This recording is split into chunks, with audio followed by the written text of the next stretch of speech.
live with two superheroes. The first one does not wear a cape. He is my son.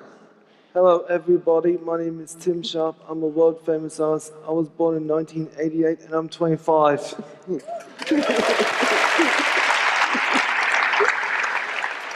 And who's the other one, Tim? Lazy Big Man. I met him up when I was 11 years old. I have a lot of ideas in my head. I want a superhero of my own. And who's another superhero that you like? Batman. Who created Batman? Bob Kane. What year was Bob Kane born? 1915. And what year did he die and how old was he? 1998, 83. And who was the President of the United States of America in 1998? Bill Clinton. And how old would Bill Clinton be this year? 68.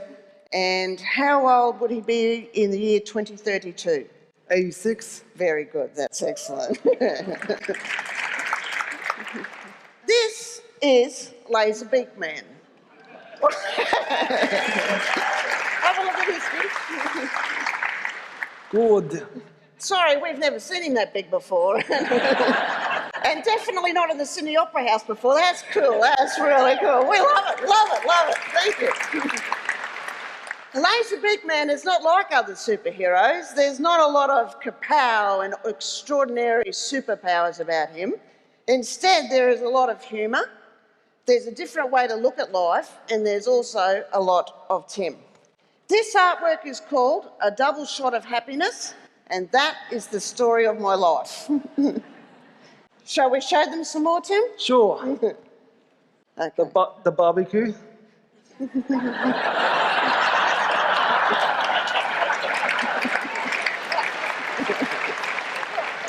Good work. Picking up chicks.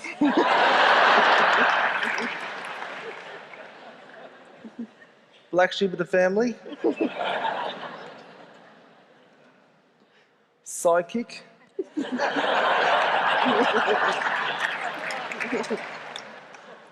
I love Sunbird Country, a land of sweeping plains. Lazy Big Man tells Wiggles to shut up.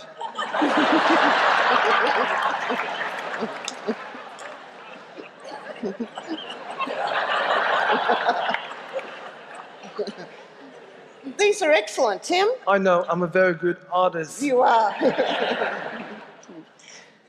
The day Tim was born was the happiest day of my life. I had never ever seen anything so perfect or imagined that it was possible to love somebody else so much.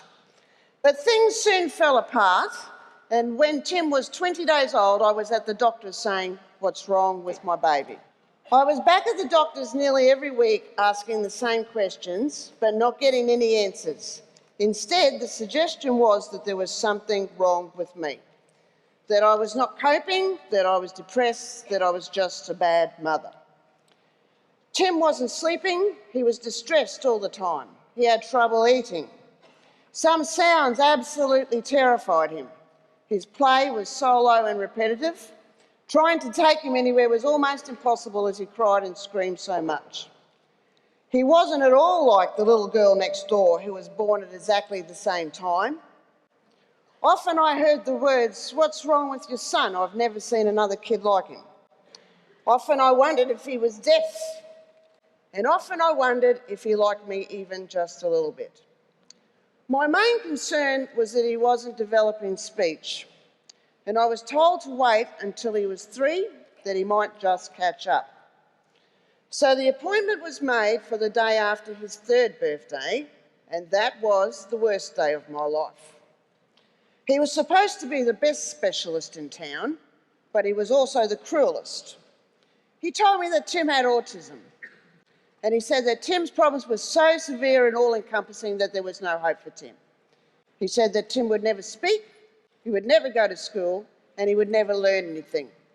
He told me to put him away and just forget about him. He also told me that Tim couldn't feel anything for me, that he didn't love me, that he never could and he never would, that he only used me as a tool to get what he wanted. He said it was best that I just got on with my own life and forget that I'd even had him. His words were a knife going deep into my heart. By the time I got to the car, I was absolutely hysterical. So I was strapping Tim into his little car seat, and as I was, Tim was patting me on the back and wiping away my tears. He was trying to comfort me. He did love me. He had already proven that doctor wrong, and Tim and I would do this together.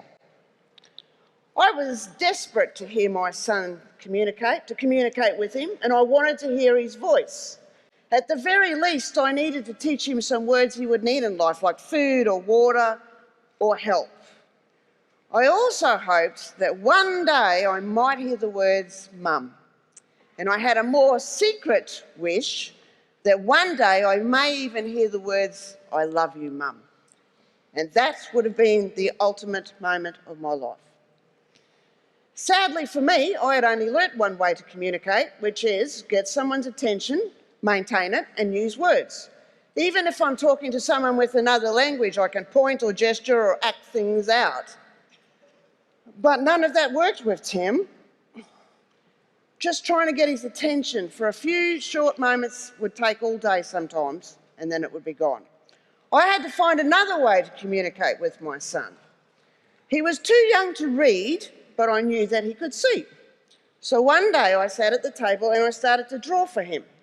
Now, I have no artistic talent whatsoever. So I was drawing stick figures, and much to my surprise, Tim came over and he was really interested. So I drew for him what we were doing that day. We're getting in the car, we're going to the party, we give the boy the present, we say happy birthday, blow out the candles, and then we come home. Tim stayed there the whole time. He was captivated. When I finished, I put down the pencil, and Tim took my hand and pushed it back to the pencil, indicating that he wanted more. That was a huge breakthrough, as it was the first time Tim had clearly told me what he wanted, and it had come about through art. It took Tim nearly a year before he started to draw, but from that very first drawing, it was clear there was something pretty special. Drawing became a huge part of our daily lives. From 10 words that Tim used rarely, his vocabulary grew to 100 words. I never got any better at drawing, but Tim did, and he also got a lot better at speaking as well. Then at 11 years of age, Tim was walking around the house saying, when I grow up, I'm going to be laser big man. And I said, good for you, Tim. So I thought I'd better have a look at this laser big man, and he was cute and he was funny and he made me smile. Tim had always loved superheroes and he wanted one of his very own. Don't we all? So this is the very first drawing of Laser Big Man. It was a, great.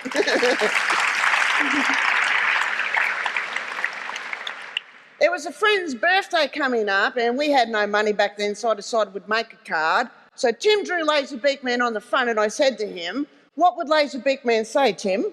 Have a filthy, disgusting birthday.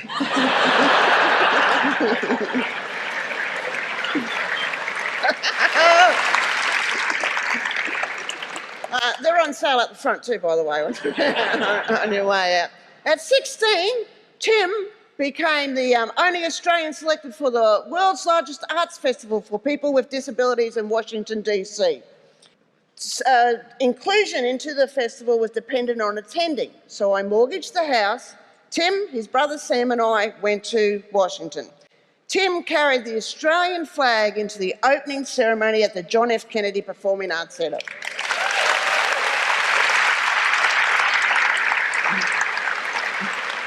And I still get quite emotional now when I recall his beaming face. It was such a moment, I cannot tell you.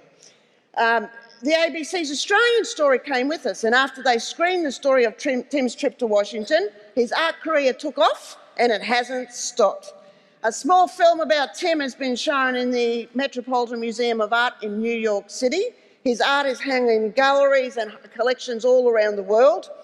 The ABC screened an 8-episode animated TV series of Laser Big Man, which was then sold on to Cartoon Network, making Tim the first person in the world with autism to have his creation turned into an animated series.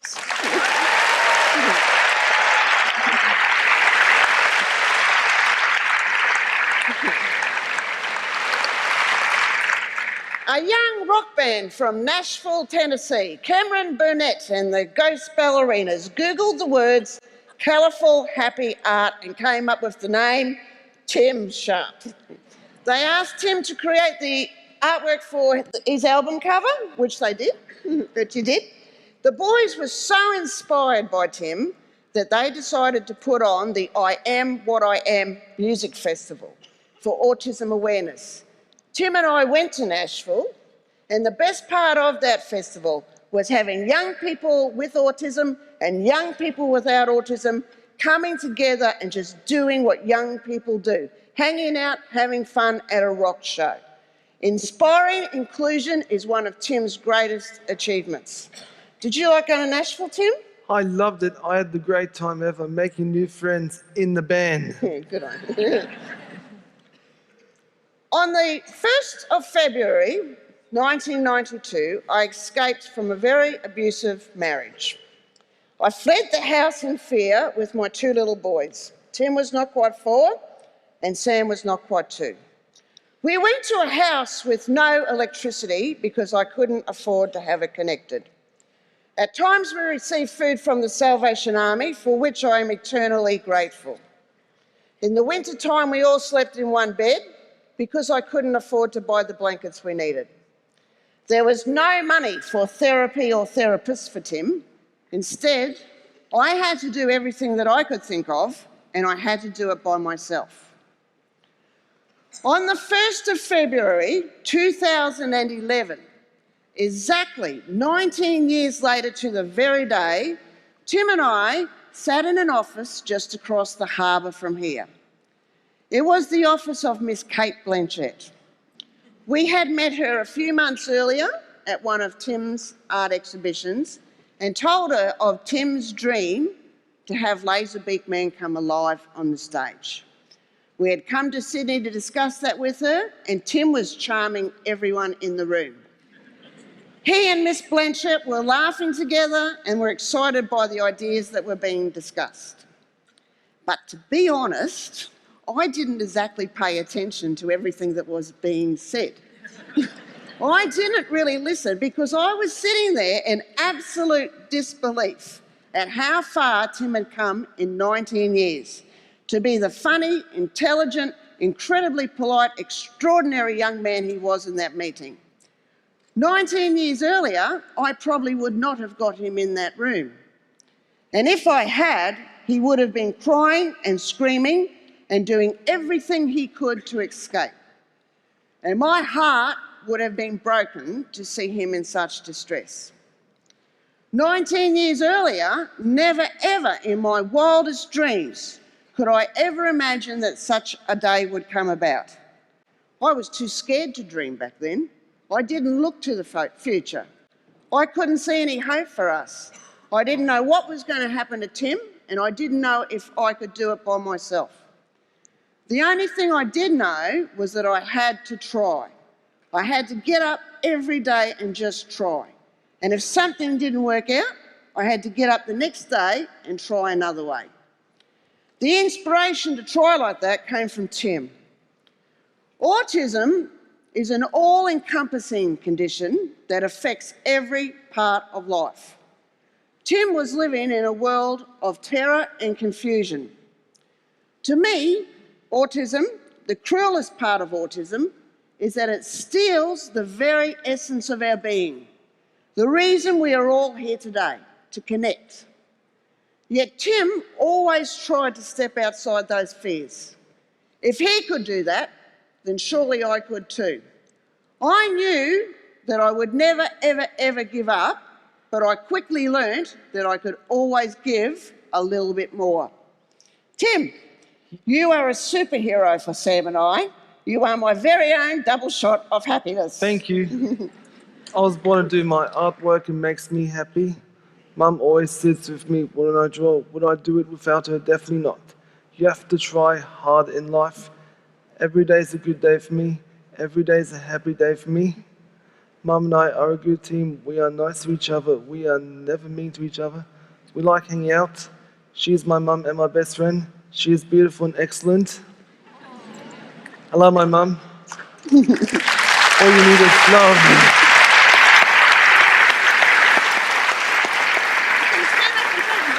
Sure.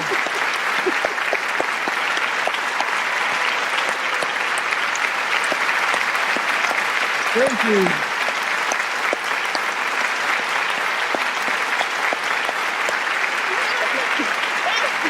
Thank you very much.